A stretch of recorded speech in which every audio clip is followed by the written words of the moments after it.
Hello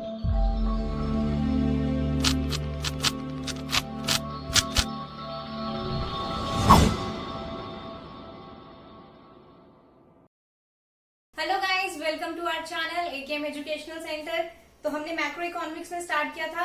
आज का topic है मैक्रो इकोनॉमिक्स में basic concept of macro economics. ठीक है, तो जो भी हमारी बेसिक टर्म्स है, बेसिक कॉन्सेप्ट है, वो सब हम डिस्कस करने वाले हैं। तो सबसे पहला एंड मेजर कॉन्सेप्ट है डोमेस्टिक टेरिटरी या फिर इकोनॉमिक टेरिटरी। ठीक है, तो इसको डोमेस्टिक और इकोनॉमिक टेरिटरी दोनों नामों से जाना जाता है। तो सबसे पहले नॉर्मल इंसान की भाषा में अगर मैं बात करूं तो डोमेस्टिक टेरिटरी क्या है? मेरे इंडिया का पूरा जो एरिया है, मतलब मेरा जो ज्योग्राफिकल फ्रंटियर है, वही मेरे लिए क्या कहलाएगा? डोमेस्टिक टेरिटरी कहलाएगा।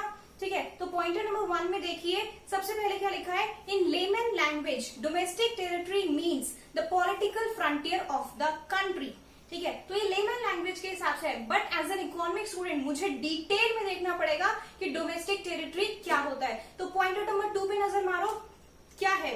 Domestic territory is a geographical territory administered by a government. तो सबसे बड़ी बात, वो टेरिटरी जहां पे मेरी गवर्नमेंट का क्या है? कंट्रोल है। जैसे हम इंडिया में रह रहे हैं, तो जहां पे इंडियन गवर्नमेंट का पूरी तरह से कंट्रोल है, वो टेरिटरी मेरा क्या कहलाएगा? हमारा डोमेस्टिक टेरिटरी कहलाएगा। एंड इसमें खास बात क्या है? With in which person goods and capital circulate freely. मेरी डोमेस्टिक टेरिटरी में मेरे जो लोग हैं, मेरे जो गुड्स हैं, मेरे जो कैपिटल हैं, वो फ्रीली क्या कर सकते हैं? इधर उधर सर्कुलेट कर सकते हैं। राइट, तो मतलब जैसे कि अगर मुझे किसी और कंट्री में जाना है तो मुझे परमिशन लेनी पड़ेगी, बट अगर मैं अपनी कंट्री में हूं तो उसके लिए मुझे परमिशन नहीं चाहिए। मेरे गुड्स जो बन रहे हैं वो इधर से उधर प्यार से जा सकते हैं, मेरे जो लोग हैं वो इधर से उधर प्यार से जा सकते हैं, उनको परमिशन नहीं चाहिए। तो डोमेस्टिक टेरिटरी का मतलब क्या होता है? जहां पे हमारी कंट्री के लोग या फिर हमारी कंट्री के जो गुड्स बन रहे हैं वो सर्कुलेट कर सके फ्रीली, और दूसरी बात, उन्हें कंट्रोल कौन कर रहा हो? हमारा गवर्नमेंट। ठीक है, तो दोबारा पढ़ते हैं पॉइंट 2।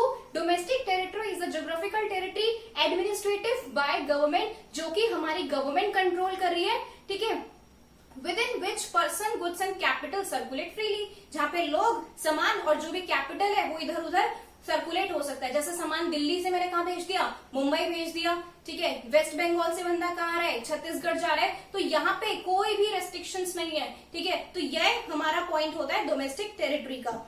चलिए जी, pointer number 3, it also include the island, air space, territorial water, continental shelf in the international water in the respect of which the jurisdiction of the country extend।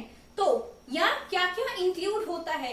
जो भी हमारा आइलैंड है, ऑलराइट, या जो भी हमारा एयर स्पेस है। अब मेरा इंडिया इतना बड़ा है, तो मेरे यहाँ पे जितने भी फ्लाइट्स के थ्रू, मतलब जितने भी मेरे एरोप्लेन उड़ेंगे मेरे स्पेस में, तो वो सारा का सारा किसका कंट्रोल है? इंडिया का कंट्रोल है। तो जितना मेरा एयर स्पेस होता है, जितना आइलैंड होता है, या जितना टेरिटोरियल वाटर, मेरी टेरिटरी में, इंडियन टेरिटरी में जो पानी आ रहा है, वो भी मेरा सारा का सारा डोमेस्टिक टेरिटरी का ही पार्ट है। ऑलराइट, नेक्स्ट देखिए, continental shelf in the international water. जो इंटरनेशनल वाटर में जितना मेरी कंट्री का कंट्रोल है, वो भी मेरी ही इकोनॉमिक टेरिटरी या फिर डोमेस्टिक टेरिटरी में काउंट होगा। ऑलराइट, तो जितना भी हमारा इंटरनेशनल वाटर होता है, ठीक है, अफ्रीका की साइड पे जितना भी हमारा इंडियन गवर्नमेंट का ओशियंस में, इंटरनेशनल ओशियंस में जितना भी उनका क्या होगा? जुरिस्डिक्शन होगा, तो वो सारा का सारा कहाँ आएगा? वो हमारी कंट्री की इकोनॉमिक टेरिटरी में काउंट होगा। ऑलराइट, तो ये कॉन्सेप्ट इतना ही था।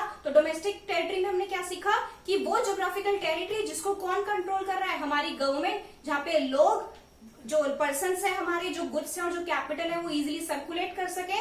एंड दूसरा, इसमें क्या क्या इंक्लूड होता है? Island, air space, territorial water, ये सब कुछ इंक्लूड होता है।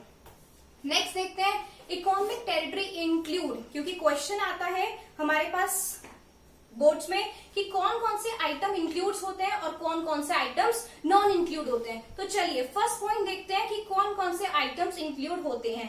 First point, territory line with in the political frontier of a country. मतलब मेरे इंडिया के मैप में जितना भी मेरा बाउंड्री है, वो सारा का सारा वाटर, एयर स्पेस एंड जो पूरा लैंड स्पेस होता है, वो सारा का सारा इकोनॉमिक टेरिटरी में क्या होता है? इंक्लूड होता है। नेक्स्ट है बच्चे, ships and aircraft owned and operated by the resident between the 2 और मोर कंट्रीज। ये कॉन्सेप्ट क्या कहना चाह रहा है? ये कह रहा है कि शिप एंड एयरक्राफ्ट एयरक्राफ्ट मेरी कंट्री से दूसरी कंट्री में सामान जाएगा, ऑब्वियसली या तो वो बाय शिप जाएगा या बाय एयर जाएगा, राइट। तो वो जो ऑपरेशन होता है, जैसे एयर इंडिया है, एयर इंडिया हो गया, इंडिगो हो गया, ये इंडियन फ्लाइट्स हैं, कहाँ जा रही है, बाहर जा रही है, ठीक है। मेरे को यूएस जाना था तो मैंने इंडियन फ्लाइट लिया, ठीक है, और मैं यूएस चली गई, तो वापस वो फ्लाइट यहाँ पर आई। तो जो ऐसी फ्लाइट्स यहाँ जाती है वहां जाती है, एक दूसरी कंट्री में रहती है कि कभी इधर जा रही है कभी उधर जा रही है, वो जो पूरा ऑपरेशन होता है, जैसे एयर इंडिया कहाँ का है, इंडिया का, तो वो इंडिया में काउंट होगा। चाहे मेरी फ्लाइट सिंगापुर में उड़ रही हो, यूएस में उड़ रही हो, कहीं भी उड़ रही हो, उनकी एयर स्पेस में उड़ रही हो, बट वो आएगा किसकी इकोनॉमिक टेरिटरी में, मेरी इकोनॉमिक टेरिटरी में, इंडियन इकोनॉमिक टेरिटरी में, राइट। तो ships and aircraft owned and operated हमारी गवर्नमेंट के कंट्रोल में हो या फिर हमारे इंडिया से ऑपरेट हो रहे हो एक कंट्री से दूसरी कंट्री के बीच, this is a concept of economic territory, वो हमारी इकोनॉमिक टेरिटरी का पार्ट है, ठीक है जी।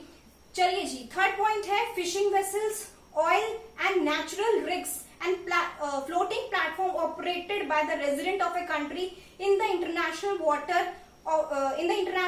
are engaged in extraction in area where the country have the exclusive right of operation। इसको टुकड़ों में पढ़ते हैं, क्या कहना चाह रहे हैं पॉइंट कह रहा है फिशिंग वेसल्स।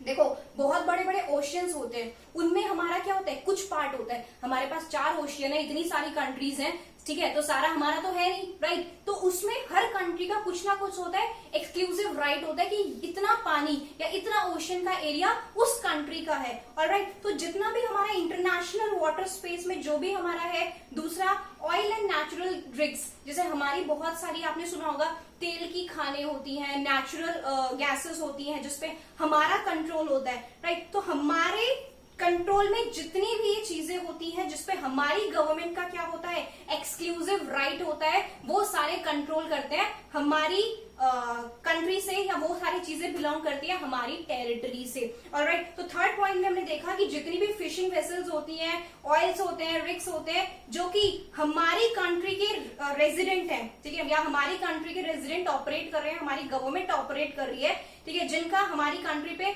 एक्सक्लूसिव राइट है, वो हमसे बिलोंग करते हैं, तो वो कहां पर आएंगे, ऑब्वियसली हमारी इकोनॉमिक टेरिटरी में आएंगे। चलिए जी, लास्ट है फोर्थ पॉइंट, क्या कह रहा है, embassies, consultant and a military establishment of a country located abroad. देखो इसको थोड़ा समझते हैं इजी वे में।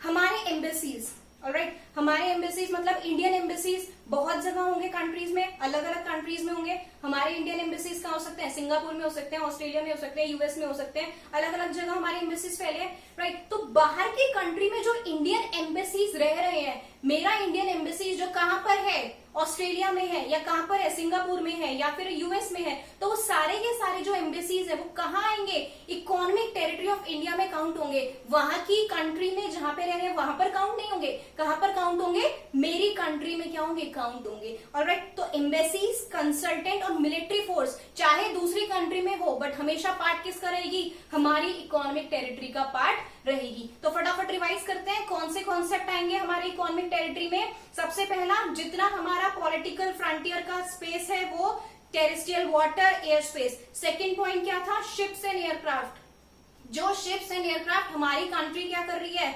ऑपरेट कर रही है, या हमारी कंट्री के पास उसके राइट्स हैं, वो सारी चीजें। नेक्स्ट, फिशिंग वेसल्स या फिर ऑयल एंड नेचुरल रिग्स, ये सारी चीजें जो हमारे कंट्रोल में है या हम ऑपरेट कर रहे हैं, ठीक है, या उस पर हमारा एक्सक्लूसिव राइट है, इंटरनेशनल वाटर में अगर है तो वो भी कहाँ आएगा, इकोनॉमिक टेरिटरी में। एंड फोर्थ वन, हमारे जितने भी मिलिट्री वाले पर्सन्स होते हैं, कंसल्टेंट्स होते हैं, एम्बेसीज होते हैं, अगर वो बाहर की कंट्री में रह रहे हैं, वो पर हमेशा बिलोंग कहां से करेंगे, हमारी इकोनॉमिक टेरिटरी से बिलोंग करेंगे। तो ये तो था कि कौन सी चीजें बिलोंग करेंगी। अब हम देखते हैं कौन सी चीजें बिलोंग नहीं करेंगी। तो economic territory does not include, कौन कौन सी चीजें बेटा नहीं आती। सबसे पहला वही जो हमने वहां पे पढ़ा था, embassies, consultant and military establishment of foreign countries. देखो अभी हमने पढ़ा कि इंडिया के एम्बेसीज कहाँ है, बाहर की कंट्री में, अलग अलग कंट्रीज में थे। अब वैसे ही अलग अलग कंट्री के एम्बेसीज तो मेरे इंडिया में आके रह सकते हैं, जैसे कि अभी हमारा एम्बेसी कहाँ था, सिंगापुर में भी था, यूएस में भी था, ऑस्ट्रेलिया में भी था। अब ऑस्ट्रेलिया का एम्बेसी भी तो इंडिया में रह सकता है, सिंगापुर का एम्बेसी भी तो इंडिया में रह सकता है, यूएस का एम्बेसी भी तो इंडिया में रह सकता है। तो जब बाहर के एम्बेसीज हमारी कंट्री में रहते हैं, वो एम्बेसीज, मिलिट्री पर्सन या कंसल्टेंट्स को हम अपनी इकोनॉमिक टेरिटरी में काउंट नहीं कर सकते। चलो एक एग्जाम्पल लिखा है, फटाफट से देखिए। Japanese embassies in India is a part of domestic territory of Japan. ठीक है, एम्बेसी किसका है, जापान का है, रह कहाँ रहा है, इंडिया में रह रहा है। इंडिया में रह रहा है, हमारी इकोनॉमिक टेरिटरी में क्यों नहीं काउंट होगा, क्योंकि एम्बेसी कहाँ का था, जापान का था। और हमने पढ़ा था कि जहां का एम्बेसी होगा उसी कंट्री से क्या करेगा, बिलोंग करेगा। ओके, तो पॉइंट समझ में आया। नेक्स्ट पॉइंट देखिए, इंटरनेशनल ऑर्गेनाइजेशन। देखो बच्चे, जितनी भी मेरी इंटरनेशनल ऑर्गेनाइजेशंस होती हैं, यूएनओ हो गया, डब्ल्यूएचओ हो गया, यूएनआईसीएफ हो गया, जितनी भी मेरी इंटरनेशनल ऑर्गेनाइजेशन है, तो जहां पर भी ये लोकेटेड है, मतलब जिस भी कंट्री में इनका हेड ऑफिस है, ऐसा नहीं है कि जिस भी कंट्री में इनका हेड ऑफिस होगा उस इकोनॉमिक टेरिटरी में आएंगे। नो, ये किसी भी इकोनॉमिक टेरिटरी में नहीं आते। ओके, तो ये हमारे पॉइंटर्स से जो इंक्लूड नहीं होते। पहला पॉइंट क्या था, एम्बेसीज, कंसल्टेंट, मिलिट्री एस्टेब्लिशमेंट, जो कि कहाँ के हैं, फॉरेन कंट्री के हैं। और दूसरा पॉइंट, जितनी भी मेरी इंटरनेशनल ऑर्गेनाइजेशन है वो मेरी इकोनॉमिक टेरिटरी में काउंट नहीं होती। फॉर एग्जाम्पल, अगर मेरी इंडिया में जितनी भी कोई भी इंटरनेशनल ऑर्गेनाइजेशन है, ऑलराइट, तो कोई भी इंटरनेशनल ऑर्गेनाइजेशन इंडिया में है तो वो इंडिया का पार्ट नहीं है। वो किसका पार्ट है, वो इंटरनेशनल ऑर्गेनाइजेशन, इनका एक अलग चीज होता है, मतलब वो इंटरनेशनल एरिया का पार्ट है, वो हमारी किसी भी कंट्री की इकोनॉमिक टेरिटरी का पार्ट नहीं है। ठीक है, तो दैट्स इट, इस वीडियो में सिर्फ इतना ही। नेक्स्ट बाकी हम डिस्कस करेंगे अपनी नेक्स्ट वीडियो में। Thank you so much, please like, subscribe and share. Thank you.